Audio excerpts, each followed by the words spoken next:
Hello, and welcome to Grid Rankers, the F1 history podcast that tries to answer the question, who would win in a fight, a Bat Aguri or a Super Aguri? I'm the Mobile Chicane, and every episode I'm joined by a special guest from the world of motorsport to discuss the good, the bad, and the in-between from F1's past, as we attempt to compile a definitive ranking list of every driver, car, team, Grand Prix, and anything else we can think of. Today, we're discussing one of the sport's more treasured underdog tales, and that of the team known as Super Aguri. What was essentially a Honda B team went from a debut with a 4-year-old car about 4 laps off the pace to a memorable overtake on none other than Fernando Alonso's McLaren before disappearing off the grid amidst a storm of off-track controversies and arguments. Joining me to chat about all of that and more is the perfectly brilliant Mr. Peter Brook. Hello, thank you for getting me on. Pleasure to have you. So, before we jump into the story itself, you and I are both of kind of a similar age and a similar kind of time starting off watching Formula One as well. I started watching about 2004, so I kind of saw the whole genesis of this Super Aguri story play out in real time. Am I right in thinking you started about 2006, 2007 was when you started watching? I'd say, 2007. I mean, I watched only the odd race here and there in 2007, mostly because Lewis Hamilton got everyone's attention again. 2008 was when I started watching, like, full time, so to speak. So, do you have any kind of sort of recollection or memory of seeing Super Aguri in action at the time, or was it more kind of because Hamilton was at the front, that's where more of your focus was, and there were just occasionally these red and white cars kind of scurrying around in the background? I certainly remember 2008 because they collapsed only 4 races in, and that was quite a big story. And that was my first experience of a team actually collapsing in Formula One because I only just started watching it properly. I noticed them mostly because I knew about like Takuma Sato because I paid a little bit of attention to Formula One during the V10 era, and I remember always seeing T Sato appearing on the classification and everything and the timings. So I knew that name from that, and I do remember one of the few races I watched in 2007 was the United States Grand Prix, and I remember very clearly watching the bit where he spins off into the gravel. So I knew about them from them, but I didn't really know Super Aguri itself from 2007. Most of it came from because around this same time, and something actually that was really key in getting me into Formula One was I bought F1 Championship Edition for PS3, and Super Aguri is one of the 3 teams that you can start with in the career mode, and so that kind of got the interest as well because that was 2006. That was their first season as well, and so that's something that anyone who plays that game will remember. That usually you start driving for Super Aguri. I love the game. If I can still see a copy of it from where I'm sat right now, and I've devoted many hours to this. I'll always remember that I think I won the championship with a BMW Sauber one year, and then they refused to offer me a new contract, and I had to drive for Super Aguri in the next year as well, which was even then a bit more of a downgrade, especially in that 2006 car as well. Yeah, I mean, that game, I mean, the test drives were kind of impossible, the times that they wanted you to set, even though the AI were not actually very good in the races. Yeah. I found there was if you were lucky, you would end up coming to do your test on Magny Cours, which was a really kind of easier track because you could kind of flatline through one of those chicanes and take about 2 seconds out of that best lap that anyone else could do. If you were anywhere else like a Barcelona or a Silverstone, it was nigh on impossible. You just had to hope you'd got a test driver role, and then maybe the game would let you fluke into a race drive at some point. Yeah. Barcelona, Silverstone, Hockenheim, those 3 races were impossible, and the only way you could keep up, even with the back of the grid, was to set every lap needed to be a qualifying lap. But then Magny Cours, you could lap the entire field in a full-length race quite easily. It was very, very touch and go. I found that in the other games, maybe it's me not being very good at Barcelona or Silverstone, but I've always struggled at those circuits in games, and yet Championship Edition was no exception. So, in terms of Super Aguri in real life, so if we're starting this story, I guess the best way to kind of get a sense of reference for who Super Aguri were and kind of the impact they had on the field when they arrived, we kind of want to jump back in time to sort of late 2005, because this is a time when F1 is in kind of a lot of flux. Huge amount of kind of changes going on kind of across the field and in the sports. From a technical standpoint, this was the end of that kind of V10 era we had, and we enter into V8 engines. We say goodbye to that kind of 1x1 qualifying system that we used to have. We get the 3-part knockout system that we still have now, bar the occasional tweak that's never kind of lasted too long. From a sporting standpoint, it's the end of an era in terms of Schumacher's reign at the top finishes, and we get Fernando Alonso taking his first world title. And alongside that as well, there's a multitude of kind of teams changing over. And we kind of move from this period where we have more independent names and, more people who are, they're those kind of racing purists, to more kind of manufacturers and bigger brands and sort of things like that as well. So end of 2005, we say goodbye to the likes of Sauber and BAR. They get bought out by BMW and Honda, respectively. We lose, a couple of those like long-standing backmarkers in Minardi. They get bought by Red Bull, turned into Toro Rosso, which is whatever you want to be calling it these days, but still knocking around. And Jordan, yes, had already kind of been bought out at this point, but officially they turn into Midland for 2006, bought out by the Canadian-Russian businessman Alex Schneider. So we'd lost a lot of those kind of smaller teams, and everything was starting to get a bit bigger, a bit of better funded. And then you think that's all the changes you're going to have. Then all of a sudden, surprise, winter of 2005, we're getting another new team, which, when you think about it over time, is actually quite a rarity in Formula One of finding sort of like 2 or more new seats rocking up onto the field. In the time that we've watched it since, bar Super Aguri, you've got those 3 new teams that entered in 2010. You had Haas a few years later, and we're getting Cadillac next year. But in terms of a whole new entity, not just buying out somewhere else, but a whole new kind of force, is quite rare. Yeah, I mean, this was Super Aguri. I suppose you could describe them as a more refined version of the kind of teams that we got in the late 80s, early 90s. Because in that period, there was a big explosion of teams that really shouldn't have been on the grid. I mean, we're talking Andrea Moda, Life, Lamborghini, Coloni, Eurobrune, all that kind of thing. Super Aguri is similar in that it was another team with a small budget, kind of punching above their weight, but they had a bit more street cred than them, and they were very, very much more professional, but just quite small in stature and the amount of money they had. I mean, the genesis is quite interesting. It goes back a few more years, really, because it's all to do with Takuma Sato. Because he was a Honda factory driver. Basically, he got his F1 seat with Jordan in 2002 when they were with Honda engines. He then goes to BAR, who were the full Honda factory team, because from that point, Jordan lost their Honda deal because Honda wanted to prioritize BAR.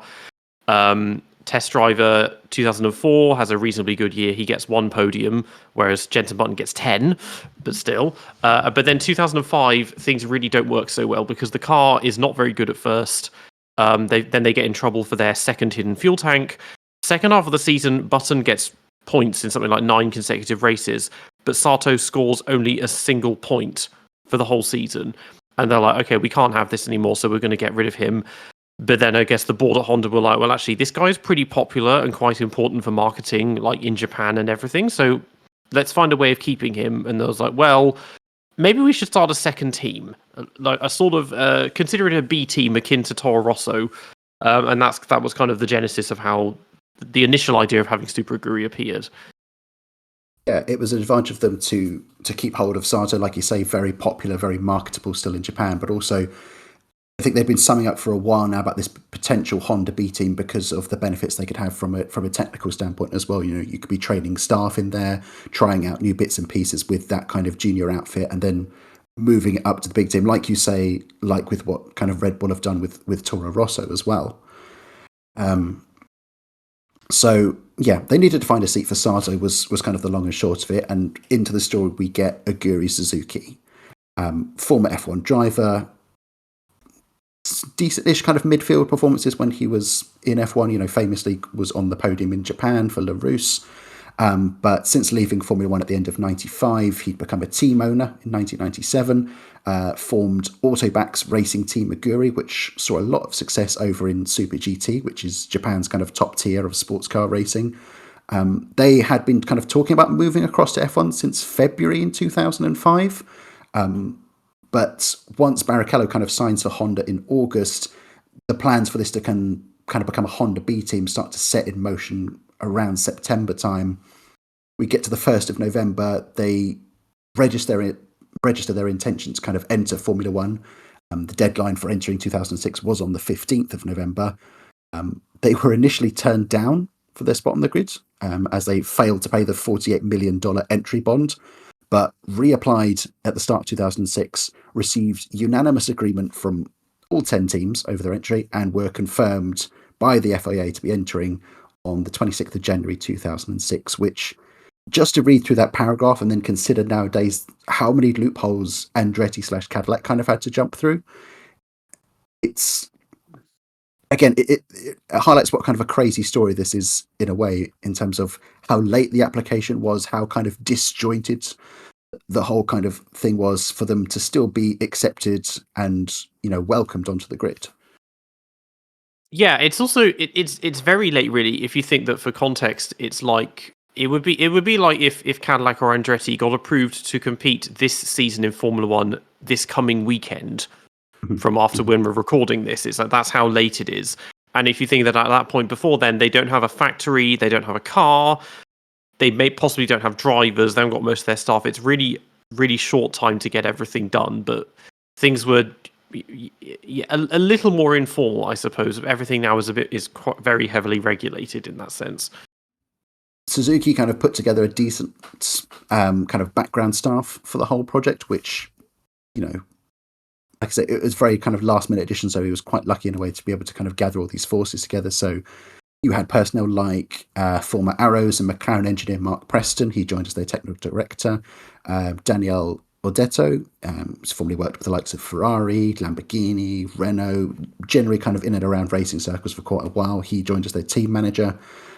Because of Preston and those links to Arrows, they were able to kind of get a hold on sort of several old Arrows mechanics into the project, which we'll touch on is one of kind of many links they have to that old team. Super Aguri themselves were based at the old Arrows the old Arrows factory in Leafield. And then, of course, we have the car itself. Now, because of the late kind of application, the car was, pretty much an afterthought when it came to this project. So they needed to really kind of cobble something together. Initially, they attempted to use a pair of 2005 BARs for the season, which was swiftly blocked by the FIA. But again, the use of kind of year-old cars is a topic we'll circle back onto in a little bit of time. So what they end up doing is picking up a couple of 2002 Arrows A23 chassis from former Minardi owner Paul Stoddart. And again, this is a car that you've had a lot of familiarity with over the years in terms of your research and the content you've made. Yeah, it's one of those cars that kind of ended up with a very, very long shelf life because, as we said, it was used by Arrows, well, for the first about 2/3 of 2002 before that team collapsed when they ran out of money themselves. Not the best car. I mean, sometimes fast enough for points, but otherwise not just a midfielder, not particularly reliable. It did stand out from a technical standpoint was the use of twin keel front suspension mountings, which the year before had been pioneered by Sauber. And so then everyone else started taking it on. They were one of the first other teams to take that on. At first, yes. So Paul Stoddart, who he loved when other teams collapsed or sold things, he loved to try and scoop that up to see if he could make it work for Minardi. And so he did that, and he bought their chassis. He tested them the following year alongside the Minardi PS03. Realized the Arrows was better. Thought, okay, well, we can use these instead since we have the intellectual property to them. But then, even so, he felt sort of ethically maybe that it didn't feel right to just use another team's car willy-nilly and pretend it's a Minardi. So instead, they basically took elements of it, put it into their 2004 car, which is why that was called the PS04B. A couple of others. There are ones that were kept as test models. I think there's one on static display on a cruise ship somewhere in a Minardi livery, but it's an Arrows. But then Minardi themselves, again, they were sold to Red Bull at the end of 2005, so they no longer existed. Toro Rosso probably weren't interested in things like that, so Aguri was like, well, I guess if you're selling them cheap, I'll take these and see if we can do anything with them. Yeah, which they did. Those kind of chassis were taken, updated in what would be the first Super Aguri chassis, which was called the SA05. The plan being to kind of run that for part of the season, then later in the year, introduce a more up-to-date, what would be called the SA06 chassis. We're powered by kind of custom Honda engines in there, and running on Bridgestone tyres as well. So technical pieces came together, and again, pinpoint what a wild kind of situation that is to accept that you wouldn't have a car for the coming year, except that you're going to have to run half of the year in a 4-year-old, yes, updated, but still very outdated car, and then and then later in the year, then we'll put our new kind of car in as well. Which, like you say, with the Cadillac, that would be an insane kind of prospect to do. Yeah, I mean, I suppose it would be the equivalent again this year of Cadillac entering this year and taking like the Williams from 2022, the first gen of ground effect cars, and just running that, and then wondering why are we 5 seconds off the pace or something.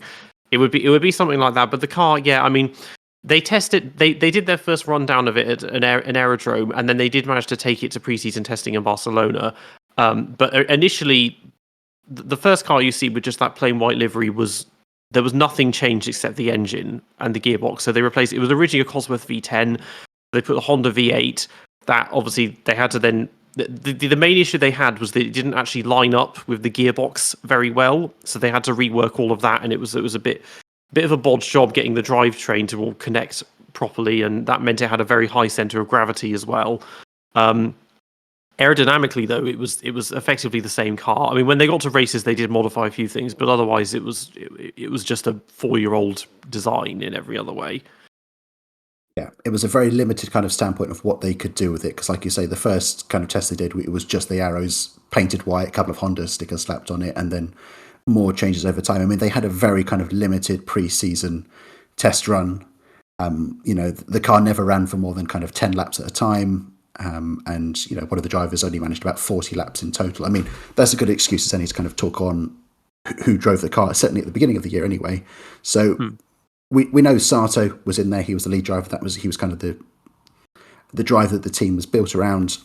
But there's still a second seat there that they needed to fill up. So questions are then kind of, who's going to take that? Anthony Davidson was kind of long linked with it because it was a logical sort of fit. He'd been a long-term kind of BAR Honda test driver. So if this is going to be a Honda junior team, it makes sense to take him on board. But Suzuki felt, seemingly just for this kind of first year, and then kind of flexed a bit more on it in the future as well, that he wanted to kind of be all Japanese talent. It was, Japanese made and powered and driven by all these sort of things as well. So the question then is, okay, if you want to find a young Japanese talent, where are you going to find that from? Because there wasn't exactly, a waiting line of an exciting Japanese talent about to come into the sport. So quite a few number of names are, linked with it. Looking through a kind of 2006 preview guide before recording this video, they kind of say, Sakon Yamamoto is probably a logical choice because he ran for Jordan during practice at the 2005 Japanese Grand Prix. So in terms of who's front of the queue, well, he's got the most relevant experience. And we'll touch on Yamamoto later. But of course, at the start of the year, it goes to a Formula Nippon frontrunner, but relatively kind of nobody in Yuji Ide. A guy who had never raced outside of Japan, apart from 1 year in French Formula 3, and is now joining Formula 1 as a rookie at 31 years old, with the other caveat that he was joining a predominantly kind of English-speaking team based in Leafield, which Ide didn't particularly have like a strong grasp on the English language either. So, I mean, we'll touch on kind of his struggles in a little bit, yeah, but it was, as left field kind of choices go, it's definitely one of the more out there ones that I've seen. Yeah, I mean, basically nobody had heard of him. Again, talking about F1 Championship Edition, because he's one of the playable drivers in that. I remember seeing him on the list of select your driver, and I was like, Ide, who's that? Well, I've never heard anything about him. But him and Aguri Suzuki had a bit of a connection because he raced for his ARTA team in Super GT in I think 99 or 2000, so they had a bit of a connection. But like you said, he'd only raced outside of Europe once when he did French Formula 3. His results were not actually that bad, generally speaking, because he was runner-up in Formula Nippon. He'd won races in Super GT. I mean, all the domestic. So in terms of the domestic Japanese series, he was relatively good. It's just that, yeah, it was interesting. This notion that let's try and make it an all-Japanese lineup and try and get, but the team itself, very little of it was Japanese, because okay, the engines were Japanese, but the car was British built. The technical director was Australian. Their chief strategist, whatever Daniel Ledete was Italian. The factory's in Britain. Basically, all of the staff are British.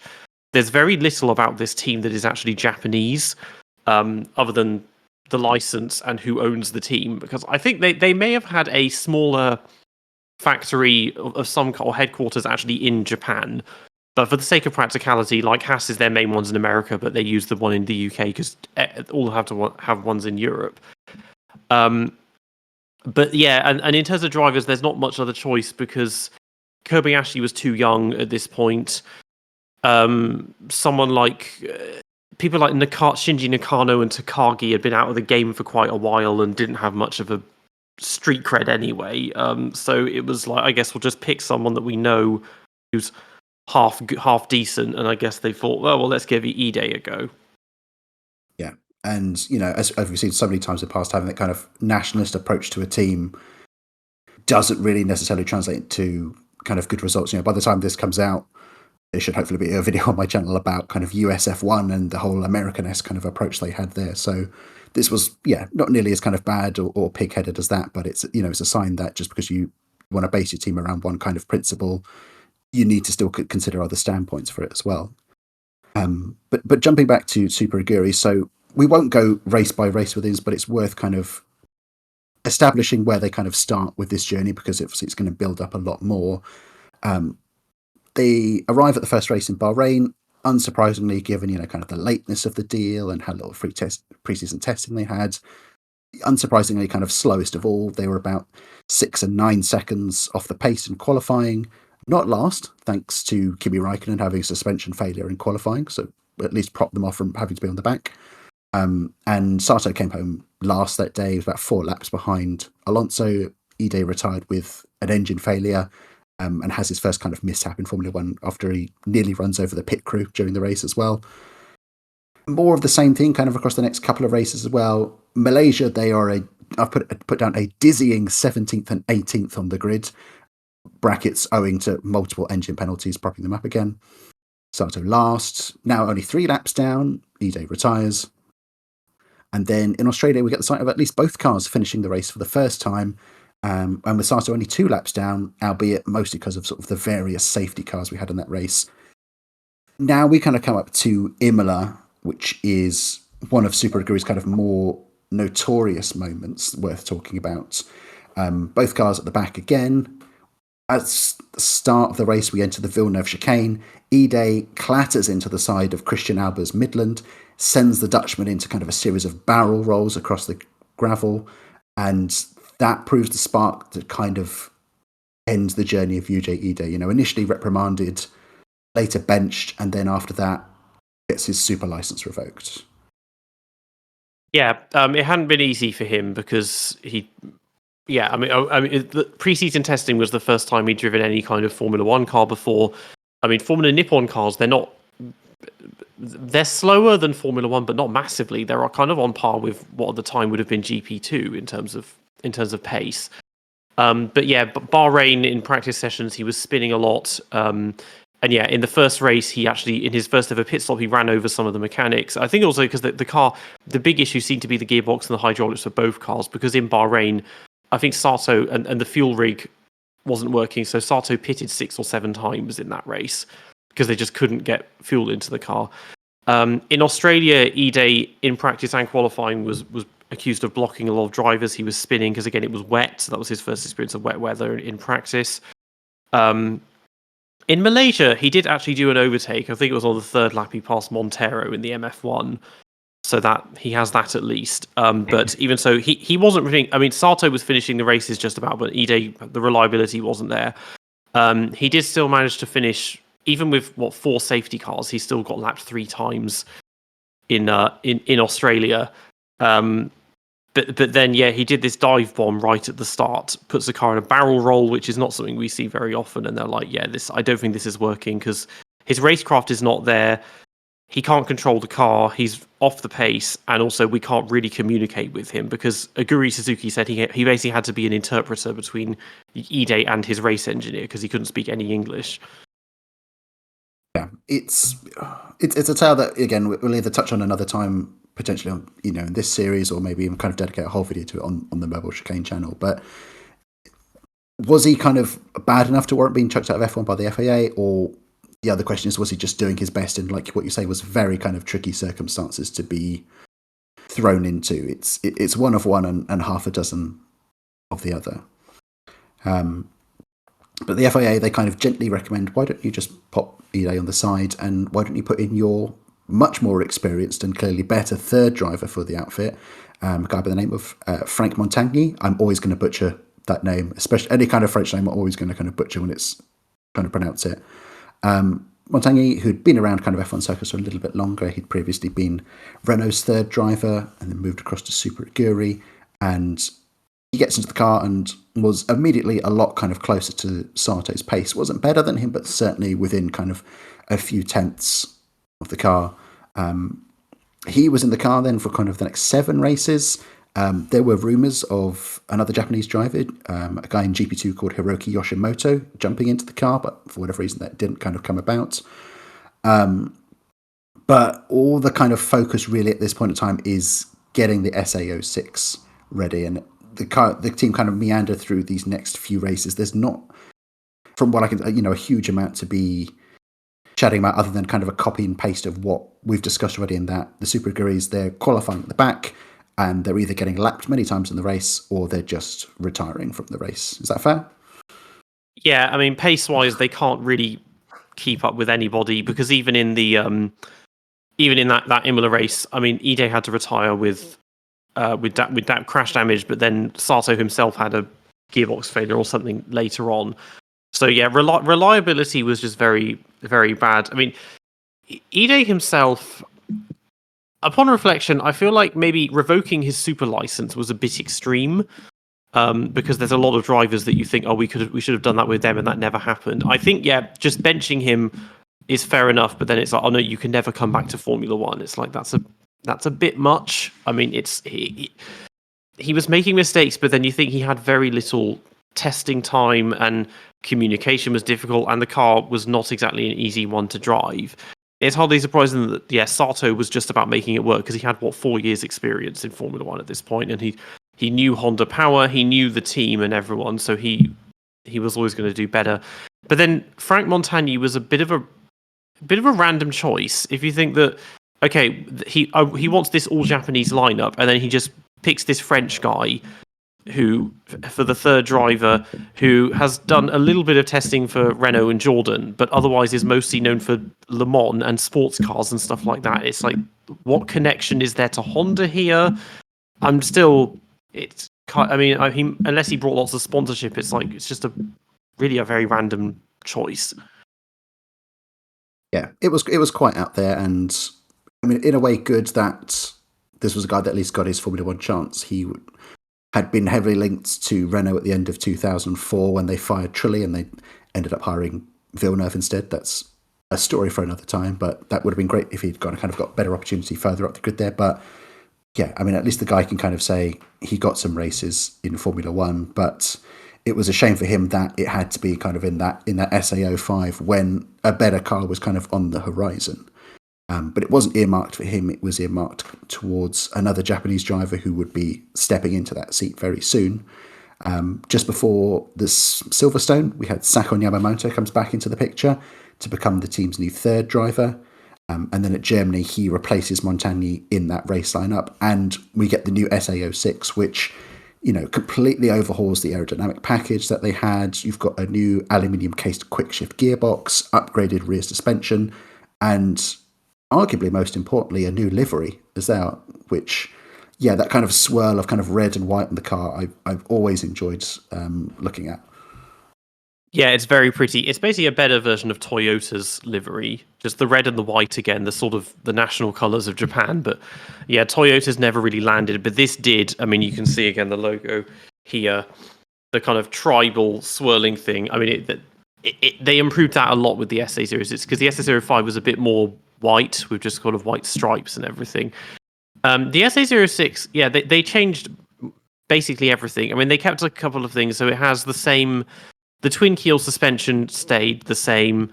The air intake was the same in the airbox, but beyond that, they changed virtually everything else. And it showed, because the pace, they were still slowest, but they were at least vaguely on par with Midland now. But yeah, they've gone through their second driver in barely 10 races with Yamamoto, because he had F1 experience in the sense that he had once done a Friday session at Suzuka the year before with Jordan, which he got basically because of Colin Collez was the team principal at the time, and he knew him because he'd driven for his team in German Formula 3 a few years earlier, and that was then critical in him later getting the seat with HRT. Otherwise, he'd just been back in Japan. I think he'd won one race in Japanese F3 and then one in Super GT, and that was it for his professional career. But he was in the middle of his second Super GT campaign, and then he suddenly got this call. I was like, "Oh, would you like to move to Britain and race in Formula One?" So I was like, okay. So he's another one of the. There seems to be this sort of old school pay drivers that he didn't come from an exceptionally wealthy family, but he seemed to have a lot of backing. His main sponsor was something called Sanho Human Service, which I've tried Googling to find out what exactly that is. And I can't really get many results up, or at least I can't get results up in English for it. But yes, whereas these days a lot of pay drivers are, they're literally billionaires or whatever, but he was like fairly ordinary guy, but just got some very generous benefactors behind him that carried him in a lot of places, because he ended up being contracted with or driving for like 5 or 6 different teams across his career, which so quite active in that sense. But once again, it fulfills the this sort of vision that Suzuki has of having an all-Japanese lineup. Yeah, and fairly ordinary is probably a good way of putting forward kind of how Yamamoto's kind of performances were in that car. I mean, across the first 2 weekends he was in there, it was particularly inauspicious. He completed just a single lap across both those weekends, retiring on lap 1 in Germany, and then I believe he crashed out in Turkey as well. Pace-wise, he was somewhere kind of in between the two guys who'd come before. Wasn't as fast as Montagny, but a step up from Ide, but still kind of hardly setting the world alight. What was more promising, like you say, was that new car, which was, a clear step up from what we had previously, which, yeah, not hard to do when you're going from a 4-year-old kind of adapted model to a more modern generation. And whilst Yamamoto was kind of lingering still towards the back, Sato really kind of made a step forward once this car came in. He was now, like you say, capable of kind of out-qualifying and battling with that Midland pairing. Sato's reputation had taken a hit in 2005. He'd shown flashes of promise in 2004 with that promising BAR, but come 2005, he just doesn't seem as level-headed. There were a lot of kind of more incidents kind of going on through the field, and kind of that wildness that we first saw when he arrived in Formula One seemed to kind of come back into his repertoire. But now he's with Super Aguri, he would impress a lot of people because he was more rational, more dependable, kind of really stepping into that team leader role within the outfit. And in those last kind of few races of the year, there's some really kind of strong performances from Sato alone. In Japan, he out-qualifies and out-races Thiago Monteiro in the Midlands, comes home just 1 lap down, which compared to, like I said, the start of the year when they were 4 laps, 3 laps adrift in races, that's such a huge level of improvement to come across. And then we should always be talking about their kind of Super Aguri performance in Brazil, which will naturally kind of go a bit under the radar, given, it was Schumacher's last, quote unquote, last race at that point in time. But, the hotter temperatures there really kind of benefited those Bridgestone runners. So it allowed Sato kind of vault up the field a lot more. This in Brazil, he was battling, amongst the midfield, and then beats both the Toro Rossos, he beats Midland and the Red Bulls en route to coming home in 10th place, which, again, yeah, is night and day compared to where they start the season. And even Yamamoto, he sets the 7th fastest lap of the race. So the team had gone from being absolutely nowhere to all of a sudden this, incredible result for them to finish out the year. Yeah, it's kind of why we still need a. I was going to say a tyre war, but I think everyone was on Bridgestones by this point. I think Michelin were. No, to 06, there were still Michelin tyres, weren't there? Yes, there were. Yeah, no, this was the last year we had. I need a tyre war because you have races like this where suddenly half the grid is suddenly amazing and the others aren't. Because Yamamoto, he even set the 2nd fastest middle sector in the around Bico de Passo and Muguglio and all of that. So the car was really working because like faster than all 3 of those teams. Sato was. Yamamoto himself, for part of the race, was running ahead of the Midlands. He finished just behind them, but he was actually right with them the whole race rather than being like a lap down or whatever. A few races earlier, though, China was interesting. I mean, that was Yamamoto's first finish because he failed to finish the first 4 races. But Sato got himself disqualified. because he caused a crash right at the end while getting lapped and dropped Nick Heidfeld from 4th to 7th. That's one of the most recent examples of a driver getting disqualified for dangerous driving. Because we saw last year Hülkenberg got done for outside assistance, which 60s, 70s, 80s was happening constantly, even though people knew push starts were illegal and still did them. And we get disqualifications for technical infringements, actual dangerous driving. That doesn't happen that often, and so that's one of the few examples of that happening more recently. But yeah, the pace did. I think they did bring upgrades. I'm sure. I think in Japan, which helps because we said Sato beat Montero there. And that final race, it's a shame it came right at the end, but yeah, the final race showed how much potential the car had in it when things were working well for it. Yeah, I'm glad you brought up the Chinese race there, because that's just unlocked that memory in my mind of that Heidfeld Sato incident, because I distinctly remember after the race, Heidfeld then goes across to the Super Aguri garage and is angrily kind of remonstrating with Sakon Yamamoto, because he thinks that's the guy that kind of wrecked his race, and Yamamoto is there just completely confused, no idea what is going on or why he's being shouted at all. So yeah, a promising end to 2006 from where it started, and we'll go across to 2007 now. And I suppose the key wrinkle that we need to discuss before we get into anything else is this topic of customer cars, which was kind of the big buzzword hot topic of the time. You know, this was a time period where you had your Super Aguris and you had Toro Rossos essentially just using the previous year's cars from their parent companies. In this case, the new SA07 Super Aguri chassis was just a modified Honda RA106, which, you know, had won in Hungary the previous year with Jenson Button and had that really kind of strong run towards the end of the year as well.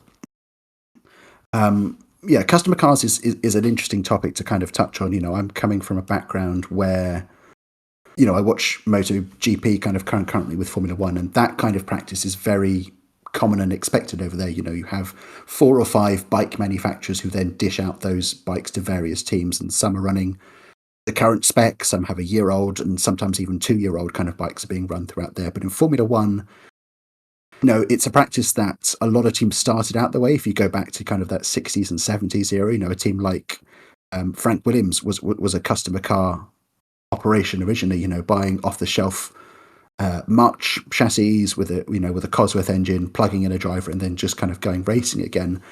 And, you know, over time it had become more of a quote unquote, you know, professional sport, and everyone was making their own kind of cars. But customer cars started to kind of rear their head around this time, and we had the initial Pro Drive entry from David Richards, which was meant to come in for 2008. They were going to be running customer McLaren cars. That was kind of swiftly shut down after sort of kind of long going battle. But the wrinkle I can find is that, you know, customer cars were legal at this point in time, but the FIA was said, oh, okay, well, you can have the car, but if you do, you can't get any prize money because you're not constructing the car, so therefore you can't be in the Constructors' Championship. And the interesting workaround a lot of these teams found was that for this quote-unquote new car to be quote-unquote designed, it would be designed by a third party, which, you know, teams could license the rights and then still be eligible for prize money. It was just kind of very, you know, to all intents and purposes, they were running the old year's cars, but because they bought it from an unnamed or, you know, some sort of third party, they could then kind of get that loophole to be able to run those cars, which, yeah, this doesn't go down terribly well with kind of those others kind of struggling towards the rear. Namely, you've got what was Midland, now Spiker, and Williams, who had just endured, you know, a terrible 2006, so they were right down the back as well. And these kind of disagreements would then continue to rumble on throughout a lot of Super Aguri's time in F1. Yeah, this mostly affected Red Bull because 2006, the first Toro Rosso, it was just the Red Bull from the previous year. It even still had the same V10 engine, even though V10s are banned now, but they put a rev limiter on it, and everyone was like, oh, it's still going to be really powerful. And then because it ended up not being very competitive, no one cared anymore. But from 2007 onwards, they had controversy because the Red Bulls and the Toro Rossos were identical cars aside from the engine. And their loophole was that Adrian Newey, he's not employed by Red Bull Racing, he's employed by Red Bull Technologies, who make the cars for both teams. So that's how they did that. Eventually, that loophole did get closed in 2010, and from 2010, Red Bull and Toro Rosso had to build their cars independently, even though to this day, as Red Bull and VCARB still use the same power unit, gearbox, suspension, hydraulics, probably a whole raft of other things as well. And so there was also the thing about like intellectual property rights, about owning that as well, and because we've seen the controversy with Phoenix Finance when they tried to enter Formula One, is that they were told you can't come in because you haven't actually bought the rights to this team and all of its assets. You've just bought the assets but not the rights and that sort of thing. Or so therefore you have to pay this inordinate entry fee to do this. But unsurprisingly with Super Aguri, everyone was like, well, I don't like the sound of this because that's a very competitive car. Fair enough if they were using the Midland from last year, but they've taken a car which was a race winner. There was a pole position as well for Jensen in Australia, so this was a fairly good car to be taking on.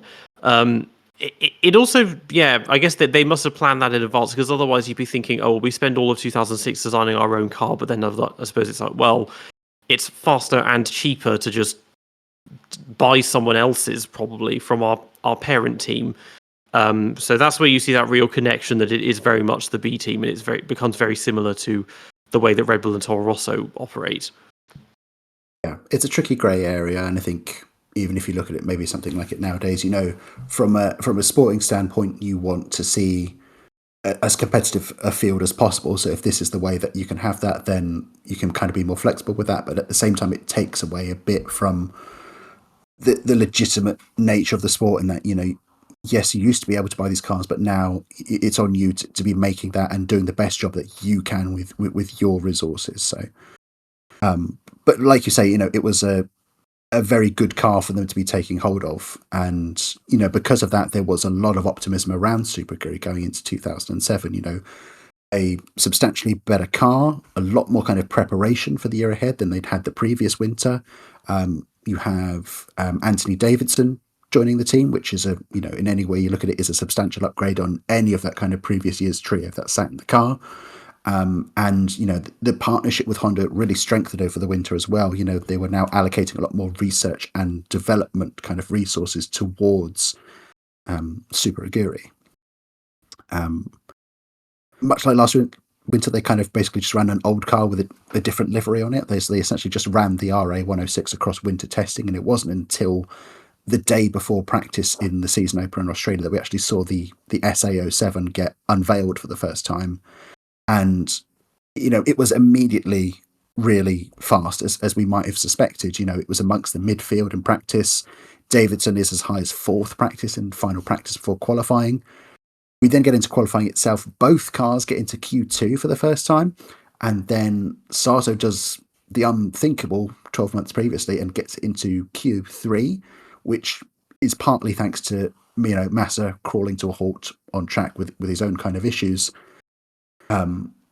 If I'm right in remembering this correctly, I think they hadn't actually prepared for the eventuality of them getting into Q3, so they had no kind of plan on what fuel level to be putting into the car or what strategy to go with that. So that kind of partly explains why the next day was a little bit more ordinary. That no points that day. The cars come home in about 12th and 16th place, but it was a promising sign of what was to come, or at least kind of in that first half of the year for 2007.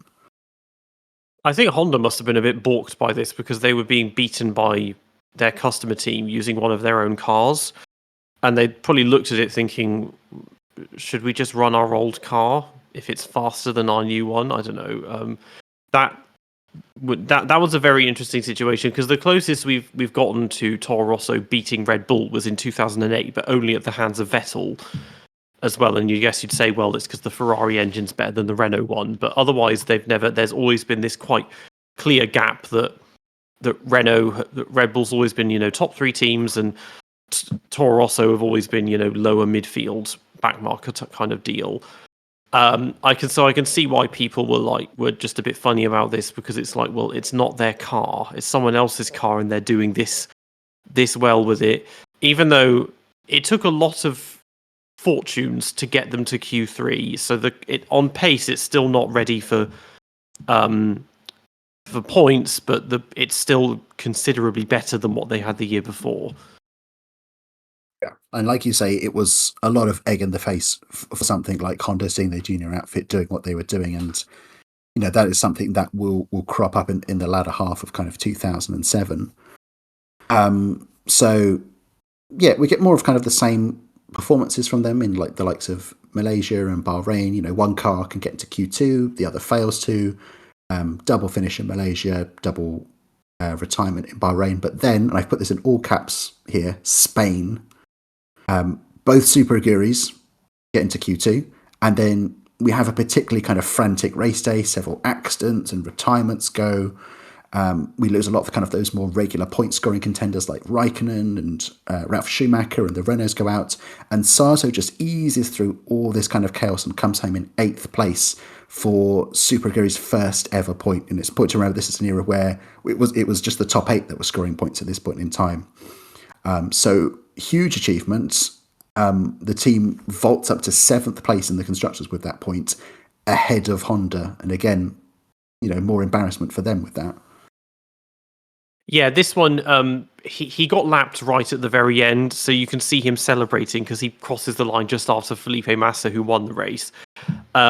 Yeah, they were very fortunate with the number of retirements. I mean, most notably Kimi Raikkonen that happened further up ahead that allowed him to just scrape 8th place, because Davidson was 11th, which again is very good, but he was nowhere near getting points. So they were, by this point, Honda still didn't have any. It's like, well, now we're ahead of our main team. But yeah, huge moment for them, and they worked very hard for it. And it was quite rare to see what was still considered a backmarker team and a minnow team actually get a point like that, so that they really meant business. Yeah, and that's such a big highlight for them. And then we move on a couple of races to Canada, and that kind of Spain race, it is nothing kind of compared to the scenes that we get to see in Canada. So to run through kind of everything that happens, so we get to lap 26 of the Canadian Grand Prix, and we have Robert Kubica's very famous kind of big impact there, which brings out a second safety car, one that comes out not too long up with there'd previously been one just a few laps earlier, because I believe Adrian Sutil had crashed out of the race. So it jumbles up the kind of whole order and people working out when to pit. Do we stay out? Do we come in? All this sort of stuff as well. The result of that is that Anthony Davidson, of all people, jumps up to 5th, which then becomes 3rd when Fernando Alonso and Nico Rosberg are forced to serve penalties for entering the pit lane when it was closed. And yeah, all of a sudden you had Anthony Davidson and a Super Aguri in with a shot of a podium, of all things. He hadn't even scored a point at this point in time.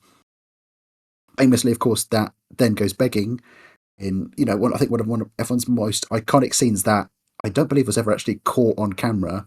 A groundhog wanders in front of his car, damages that front wing, and forces him to drop back into the pits again.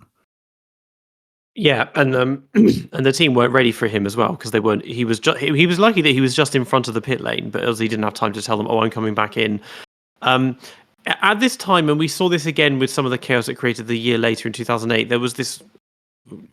They had some strange rules regarding when you were and weren't allowed to pit under safety cars, because I think initially the pit lane was always closed, and then they would eventually open it once everyone had back together. But then, which they kind of had to do because of refueling. But then it was just it was very strange, and you would have cases where people would pit, and then they would have to just be held at a red light for ages at the end of the pit lane. And in this race, Massa and Fisichella both ignored that red light and got themselves disqualified. But that sort of helped bunch everyone up and get them so far ahead, because I think in one of those Davidson has stayed out, which is how he got himself up to 3rd. And had he not hit that groundhog, because then he had a very, very slow pit stop because the team didn't know what needed doing. Was it tyres? Was it wing? Whatever.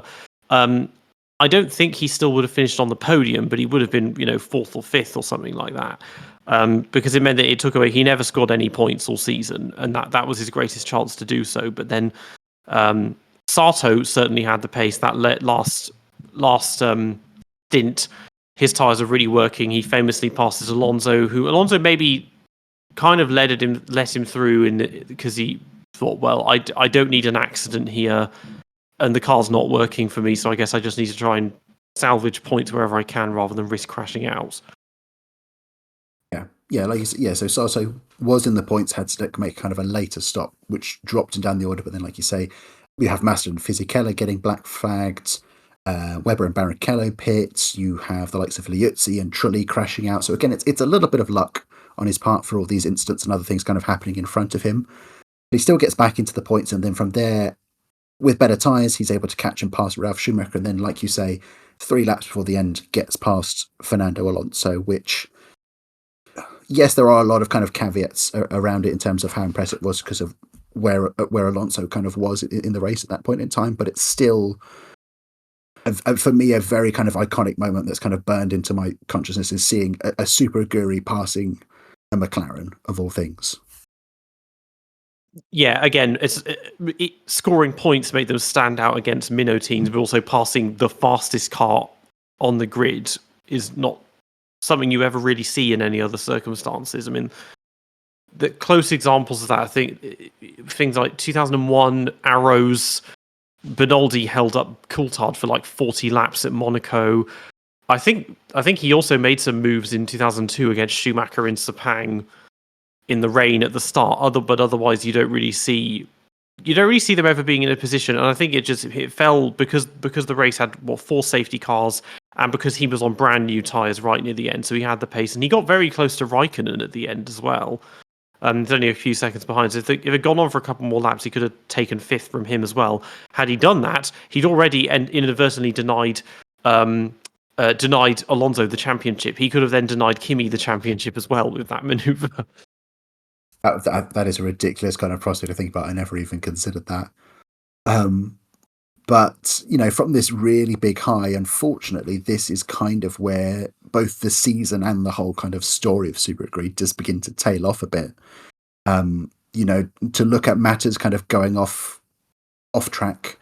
We mentioned, the egg on the face that Honda had from being beaten by the junior prospect. Well, in which case they focused development on their own outfit rather than trying to assist Super Aguri any further. You have those that Super Aguri are fighting in the constructors get significant upgrades. I'm thinking particularly, fighting with the likes of Toro Rosso, they swap out Scott Speed for Sebastian Vettel.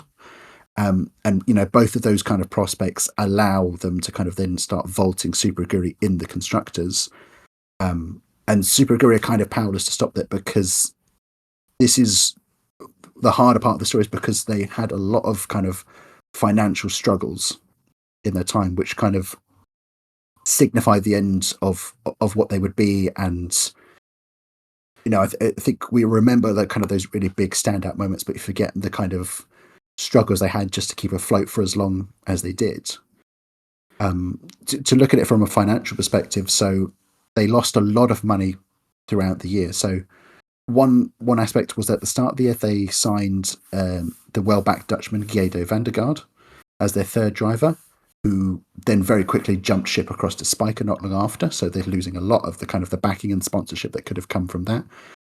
And also at the start of the year, they get what they call significant backing from a company called SS United Oil and Gas Company, who you see their logos kind of appear on the car pretty much throughout the year until about September time, at which point it emerges that they paid their first installment to the team, and then for whatever reason had just withheld all future payments with it as well. We see kind of other sort of sponsor logos coming onto the car. There is I think it's a health food company called 4Leaf, but it's at this point in time, money's not coming, and it's Honda who are footing a lot of the bill as Suzuki is struggling to kind of find sponsorship for the outfit. Yeah, that was their first kind of big sponsorship deal. It's a tale as old as time, really, that a team collapses because their sponsor doesn't pay the money that they were owed. We've seen that in recent. I mean, Haas and Williams have had to experience that in quite recent years. But yeah, SS United, quite big company. I think they were actually based in Hong Kong when, before this, basically all of their other sponsors had been Japanese. Because, they had Autobacks, because that's, that Aguri's Super GT team. Samantha Kings and Samantha Favasa are both Japanese fashion lines, I believe. There was 4Leaf, a couple of others as well. Speaker Bus, which I think was headphones. So these are all really quite small scale sponsors and not really ones that people have heard of. It's a bit different from, when Sauber in the early 2010s were being sponsored by Burger King and Chelsea Football Club and stuff like that. These are all quite small deals. So yeah, the main bulk of that, I think, probably helped with them getting the deal to get the Honda car, and also just general performance from developing it, that they had this big deal. It was during the summer break. It was around the time of Turkey that they parted ways because they just didn't meet the deadline to pay them. And it is that second half then when the performance really starts to decline and they regress back to similar to where they were at the end of 2006. I mean, they're no longer faster than Honda. They're battling more with Spiker, really, and there's no chance of points anymore. Yeah, there's the occasional sort of odd Q2 appearance in that second half, but the prospect of points is just kind of non-existent because development freezes, and they're kind of mostly focused on just trying to secure a future rather than anything on kind of track. There are the beginning of rumors of takeovers there, the likes of Adrian Campos and Alejandro Ajag, who I believe was formerly of A1GP fame as well. They were in talks to take over like a minority stake in the team, but nothing really happened with that. And so we end the year kind of pretty much an inverse of what we'd seen in 2006. There'd been early promise at this point and advancing, which had turned into a bit more anonymity and starting to struggle. Yeah, I mean, China was a disastrous race for them because they dropped 2 places in the Constructors' Championship because Honda and Toro Rosso both scored points in that race. And so they ended up only beating Spiker, who themselves had got a point in the race before in Japan. So yeah, this then very disappointing. I mean, they could have, if they'd held on, if that race hadn't happened, they could have just salvaged 7th in the Constructors, and that would have made a huge difference because, of course, this was the year when McLaren got excluded, so that put everyone up a place by default. So really, it's a net 10th out of 11 teams. But it meant that they didn't put them in particularly good stead going into 2008. No, and there was, again, a lot of we're going to talk about 2008 is mostly what's went off track for Super Aguri rather than anything they did there, because there was just a constant concern about what was going to happen with the team. Money, it was the big word for this kind of time. With a lot of the team members there, they were laid off during the winter. Sato and Davidson stay on. GP2 driver Luca Filippi is linked with Davidson's driver. In the end, they decided just to keep hold of their 2 existing drivers. What's worse for them is that they're using a reworked Honda car again, but like we say, it was the Honda RA107, which had been pretty horrible throughout most of 2007 in the Honda's hands. So it wasn't like the previous year where they were getting a clear upgrade and points were maybe more kind of a more realistic prospects. This was now just a horrible car that they had to work with. And to make matters worse, this is, you mentioned it earlier, this is a time when, the FIA decrees that customer outfits, they have to become fully fledged constructors in time for 2010. So that leaves Super Aguri in a position where, they're already struggling for cash. They now have to find even more money in order to be able to finance designing and building their own kind of cars. And getting hold of that money was really hard for them because of the kind of team that they were. There were some, like you said, there were quite a few Japanese sponsors on the car in 2007, but a lot of kind of those bigger companies that could have, bankrupted a lot of money towards the outfit.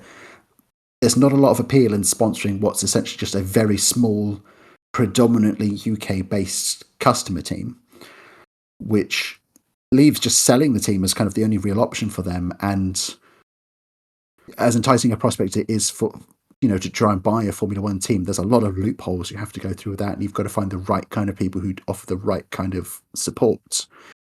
And, as a whole project, Super Aguri was a difficult one to try and sell on to people because it wasn't just, in 2009 with something like a Brawn where it's just here's a very fast car, just plug in and go, just slap your name on it, pop a couple of drivers in and off you can go with it.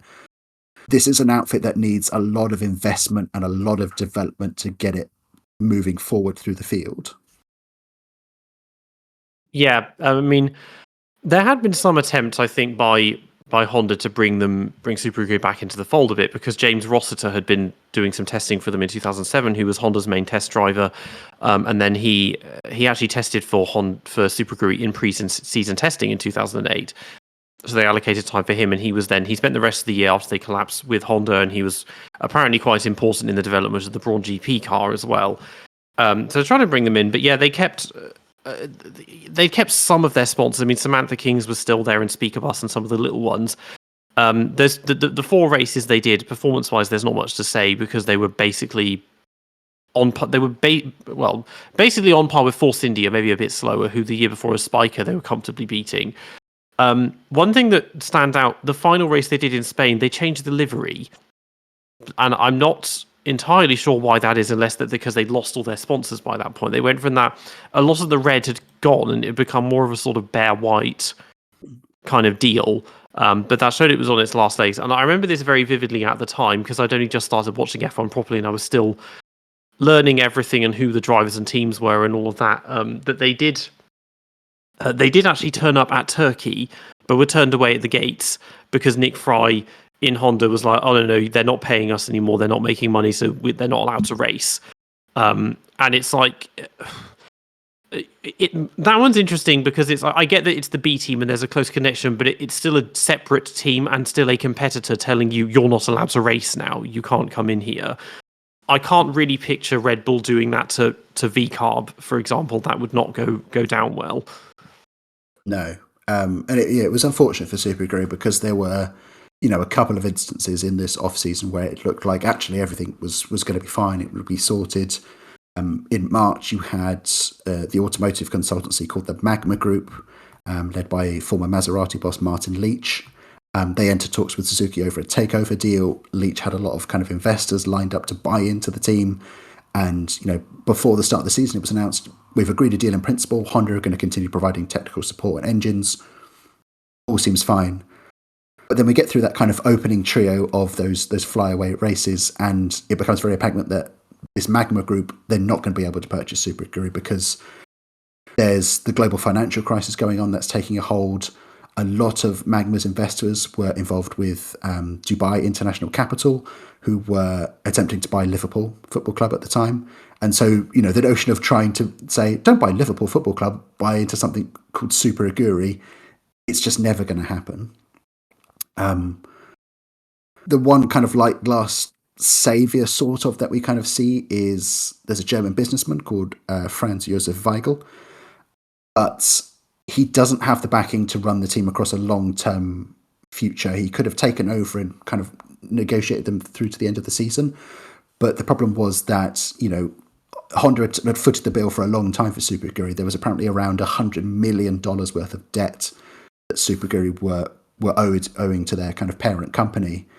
And, that was something that Weigel just didn't have on hand. He tried to sort of say, give me some time, I can try and wrangle some investors together, get that money together. But from Fry and from Honda's perspective as well, they just, and again, with that global financial crisis, which obviously would lead to Honda pulling out by the end of the year as well, they just couldn't afford to, front the cost of what were just essentially running 2 teams at the time. So from a business perspective, it does make sense that he would turn up and say, we can't do that because we can't offer you any more support because we're just going to kind of sink ourselves deeper and deeper into a hole.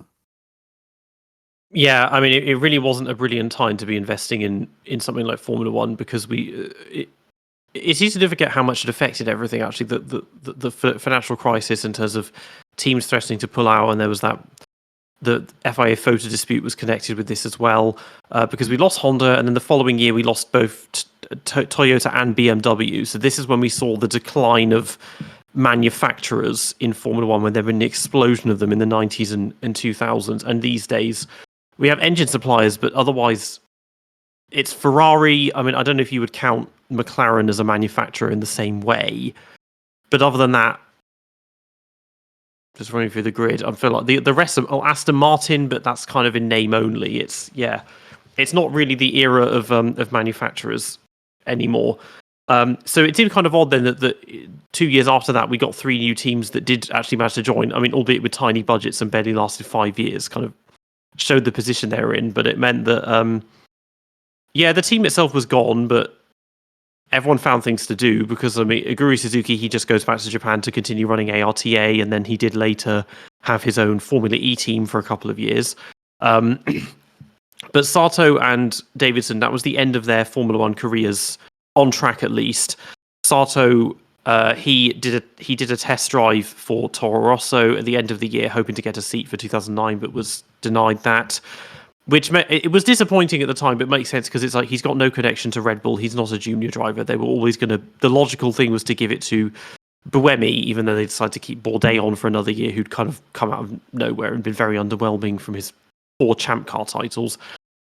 Davidson, he just went straight back to Honda, soon to become Brawn, Team Brackley, if you will, and he's been there ever since through all their different guises as a simulator driver. So his connection with that team goes back 25 years or something.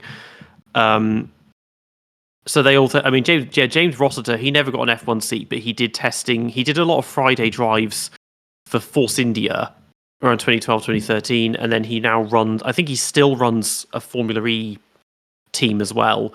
But the factory got taken over by Caterham, and now it's abandoned again. I think it's being turned into a retirement home or something, which is sad because it's one of those ones urban explorers love to go there. It's like, oh, it's the old Caterham factory, and there's still all these memorabilia there. But it's a perfect for any new teams. It's like it's a perfectly good factory that needs to be renovated, but it's sat right there for someone else to take and that. Although I think if you went there, you wouldn't see much of a legacy of Super Aguri or even arrows left over from it.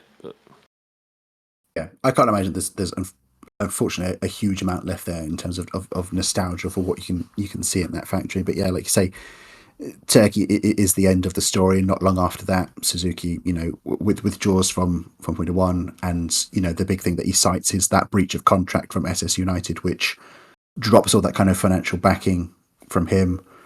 There's and that was a kind of a hole that they could never recover from. And I think the problem is that even if they had, you then had the kind of change of approach to customer cars coming in, which made it difficult to not only find a buyer, but I think that they would have had a lot of difficulty kind of adapting to that different way without, and just a huge kind of chunk of investment coming into the team. It just wasn't going to happen to them, unfortunately. So realistically, we only get 2 and a bit years of this story, but in any other kind of reality, I don't see a way that you get much more than what we already had, because even if they somehow managed to navigate their way through 2009, which I'm trying to picture in my head how you would adapt an old 2008 car to fit these entirely different regulations in 2009. Once it hits 2010, there's not a lot Super Aguri could have done without, just like I say, a bucket load of investment coming into that.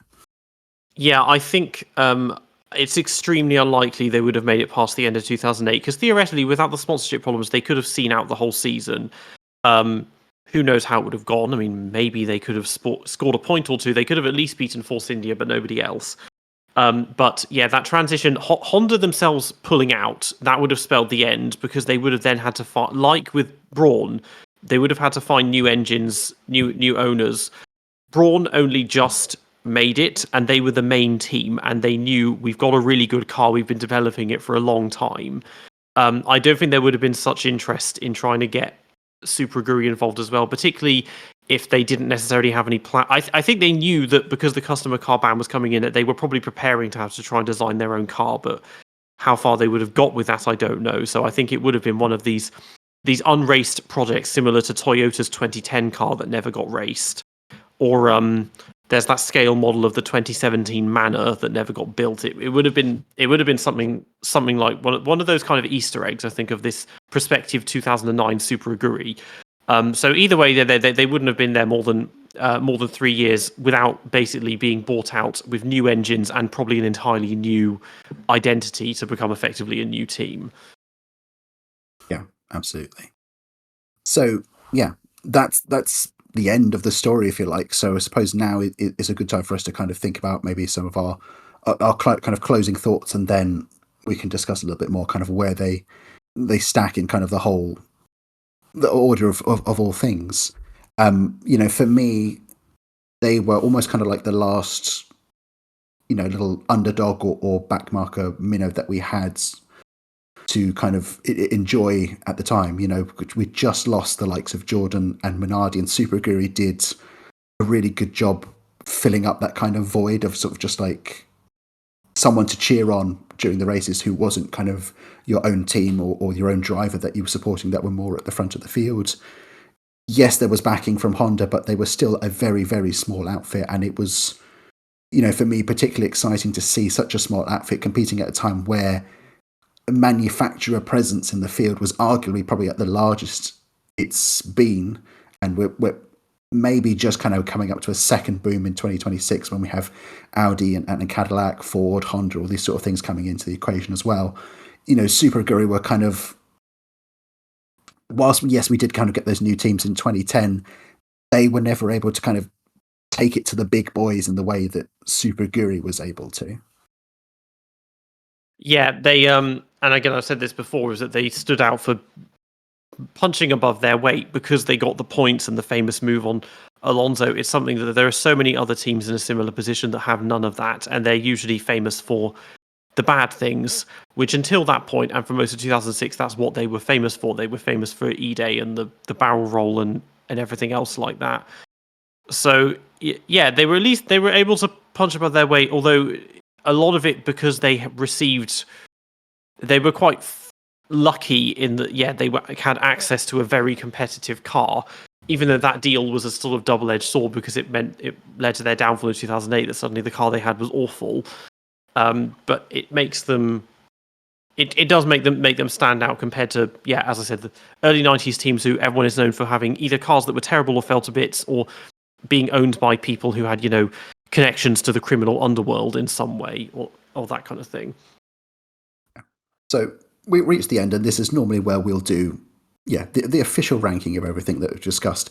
Spoiler, this is, the first episode, so on a list of 1, I suspect we're probably putting Super Aguri in at number 1, which is always nice to see that they're at least going to be number 1 for a little bit. We'll see how that kind of impacts as the season goes on. But for the sake of just having a bit more of a discussion, let's say that we are ranking Super Aguri alongside the 10 other teams that we currently have in Formula One now. And we discussed this a little bit before the record, where we were sort of saying, this isn't necessarily, when it comes to rankings, we're not just kind of thinking about the results that they had. It's also that kind of status of legacy and impact that they've had into the sport, and where they kind of sit alongside all of that. I think there'll be arguments as this series goes on that, there are bad teams, but they can almost be kind of like in film terms, are like a Troll 2, so bad it's good kind of thing, because they've got such an interesting story to tell, which is much more exciting than, someone who's more of an anonymous midfielder or something like that. So I appreciate I'm putting you a bit more on the spot with this kind of thing, but thinking with a bit of your heart and with your head as well, if you had to, you don't have to rank all those other 10 teams, but if you had to then crowbar Super Aguri into that kind of list, where are you putting them? Well, most of the current teams are what have been around for quite a long time. It depends. If you consider RB, because they're changing names again this year, if you consider that a separate entity to Toro Rosso and Alpha Tauri, then I think that Super Aguri is the RB are the only team that Super Aguri rank above. Not necessarily on performance, but on legacy and impact, certainly, because the other teams, either they've been around for a very long time, so they have a large impact, or the results are just better, is the thing. So it has to, I think the only one you could put it above would be RB. Yeah, I think that's a fair argument. I think in my mind, I suppose when I consider I kind of grouping that whole outfit together as just one kind of big conglomerate of whatever it's been as a junior thing, I'm in my mind, I'm putting it around sort of either 10th or 11th, and the one I'm negotiating whether it's at the bottom with is something like Haas, which has a longer standing legacy, and I'm just trying to think in my mind which one has kind of the most impactful response in my mind, because I think of Super Aguri and I think of that race in Canada, that race in Spain when we had those kind of big moments. But then you're comparing that to something like Haas, where I think of that and you think of Grosjean's, fireball crash, you think of Magnussen's pole in Brazil, or even just kind of their first race when they showed up and were in the points straight off the bat. So now I'm saying out aloud, maybe Bodo, and that's not to denigrate the impact that Super Aguri has had on history, but I think because they're around such a short period of time, they can't quite stand up to that legacy that we've got from the modern day. Like you say, we're still in an era where we still have Ferrari, McLaren, Williams, Red Bull is arguably in that list as well. Every other team there has some sort of long-standing legacy or roots to it, which Super Aguri never really got a chance to fit into. Yeah, they were kind of, because they predate the social media age, which doesn't help them, and Haas has kind of fed off that for good and bad reasons. Because in 10 years' time, when Haas are presumably no longer on the grid, people will look back and they'll think, okay, Rich Energy, Fox Smash, Grosjean almost dying. That's the stuff they'll remember, really. The kind of, it's so they've got those stuff. Very little of that has to do with actual on-track performance. It's all the controversies and everything else. And Super Aguri, it's mostly the on-track. People don't remember about SS United and all of that kind of stuff. They remember Ide barreling into Albers, and they remember Sato passing Alonso. Yeah, and to expand it very briefly to, let's say we're looking at all 150 teams that we ever had. I'm not asking you to put down a specific number because that would be crazy, but yeah, I think they go above a lot of the, like you say, a lot of those 80s, 90s teams that we had that weren't so memorable, like a Coloni or something like that. The question then is whether the impact they had on circuit is enough to rank them above those so bad that they're kind of interesting stories, like a Life or Andrea Moda or something like that. I think they would make the top 75 just because a huge bulk of those 150 teams are cars that entered only a single race in the 50s or 60s. And were usually just modified versions of someone else's car that they just planted a new name on. Yeah, I think you could say stats in terms of number of races done, number of points scored, memorable moments. Certainly the top 75, absolutely. Even if teams like Andrea Moda might be rank higher for notoriety, and the same with Simtech or Life or people like that, or even MasterCard Lola. Mm-hmm. Yeah, I think somewhere between 50 and 75 you could put Super Aguri in that respect. Yeah, I would agree. I think that's a perfectly reasonable kind of barometer to be looking at. But for now, they sit at number 1 in our grid rankings, and we shall see across this pilot series where they end up at the end of the season. We've got another 5 topics that we're going to be discussing with a bunch of other guests. But thank you especially to Peter for coming in today. I don't know whether this is going to be video or audio only. If it's audio only, you are missing out on Peter wearing a fantastic Super Aguri shirt throughout all of this. It's got it looks magnificent. I'll be sad if there's a way we can't make this video, but just picture it in your mind. It's a beautiful image to see. But yeah, Peter, thank you so much for coming on. And I know you've discussed Super Aguri to death in the past in other places, but thank you for coming on once more to beat that drum once more. Yeah, no worries. It's always happy to talk about Super Aguri because they're one of my favourite teams. As I said, I go back to just remember playing them on F1 Championship Edition. That always sticks with you. And they're a team I have sort of done to death before on my own channel. So if you search Peter Brook, you'll find my channel, and I've got my old there's my old series from a few years ago, and then I did a more recent video last year covering basically the full history of Super Aguri. Yeah, it should go without saying, if you're not already subscribed or watching Peter's channel, and you're already a fan of my channel, go watch over there. And if you like the sound of our two voices talking to each other, he's got his own podcast, which he does with a few other people, called the DRS Train. I've been on that a few times. You can either go, I'll pop the links down below, or if you go to my channel, I've got a link to a playlist with all the guest appearances I've had on that, and I'm sure I'll be back on that sometime in the future. But for now, I've been the Mobile Chicane, that's been Peter Brook, and this has been Grid Rankers. Thank you.